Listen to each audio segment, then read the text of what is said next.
Mega Man X was first released in North America in January 1994 for the Super Nintendo. It's an action platformer that takes place after the original Mega Man series. Throughout the game you play as X, a super fighting robot, not the super fighting robot though, designed to think for himself. X is helped out a couple of times by his fellow Maverick Hunter friend, Zero.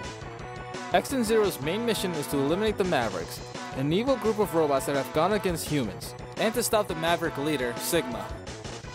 The controls feel nice and tight, just as an action platformer should. The game does a good job with mixing and offering different ways to move X.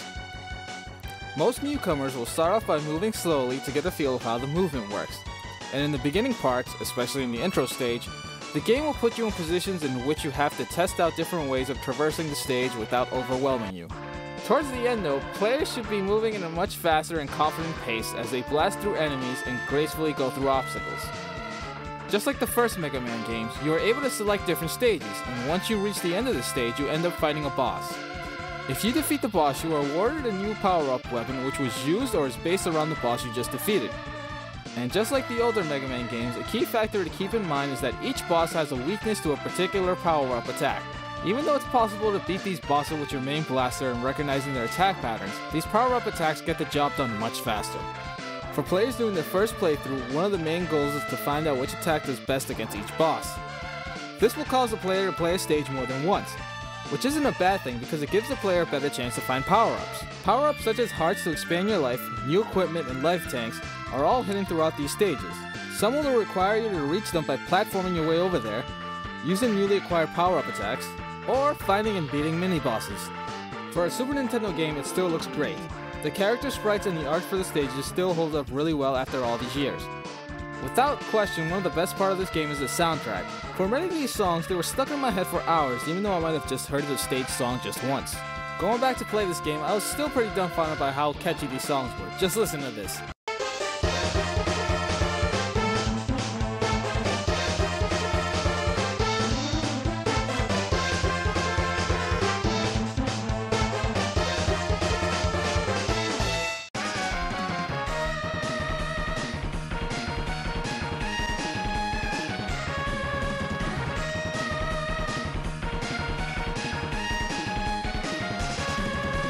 The only bad thing I could think of is the outdated password save system in the Super Nintendo version.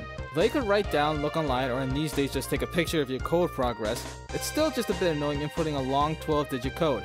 Luckily for me, I did play the PS2 version of Mega Man X from the Mega Man X collection, which just saves your code into your memory card. That being said, the Super Nintendo and the Mega Man X collection version, they just differ in little ways. The gameplay and the controls remain the same, so if you're looking to play Mega Man X, I would suggest look for the Mega Man X collection copy since at the time of this review it's a lot cheaper than getting the actual cartridge. Overall, the game still plays, looks, and sounds great. It's still massively fun if you are new to the X series or a veteran player. 8-bit or higher gives Mega Man X a thumbs up and is highly recommended for anyone to play. Hey guys, wanted to give a quick thanks for checking out the video, and if you liked it, make sure you like and subscribe. And if you like this review, maybe you should check out our Tony Hawk Pro Skater 5 update patch review. Or if you just like to hear the sound of my voice, check out my thoughts on the final Smash Directs.